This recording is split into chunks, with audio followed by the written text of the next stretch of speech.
2 ஆண்டுகளில் அண்ணா அறிவாலயத்தை வெள்ளையடித்து வாடகைக்கு விடும் நிலை வரும் என்று அமைச்சர் நிர்மல்குமார் தெரிவித்துள்ளார். மதுரை மாவட்டம் வாடிப்பட்டியில் நடைபெற்ற தவிக 100 நாள் ஆட்சி சாதனை விளக்க பொதுக்கூட்டத்தில் கலந்து கொண்ட பின்பு செய்தியாளர்களிடம் பேசிய அமைச்சர் நிர்மல்குமார், திமுகவை மக்கள் ஏற்கனவே ஆட்சியிலிருந்து வெளியேற்றிவிட்டதாக கூறினார். முன்னாள் அமைச்சர்கள் மற்றும் சட்டமன்ற உறுப்பினர்களாக இருந்து மக்கள் பணத்தை முறைகேடு செய்தவர்கள் யாராக இருந்தாலும் சட்டப்படி நடவடிக்கை எடுக்கப்படும் என்றும் தெரிவித்தார்.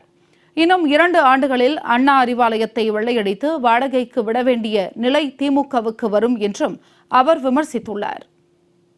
அந்த முரசொலி ட்ரஸ்ட்டை கைப்பற்றுறதுக்கு அதெல்லாம் எல்லா சொத்தும் இருக்கு. அந்த முரசொலி ட்ரஸ்ட்டை யாரு கைப்பற்றுறது, எந்த குடும்பம் கைப்பற்றுறது, அந்த குடும்பத்தை கைப்பற்றிட்டு இருக்கிற வாடகையெல்லாம் வாங்கிட்டு சந்தோஷமா இருக்கிறதா அவங்க வேலையை.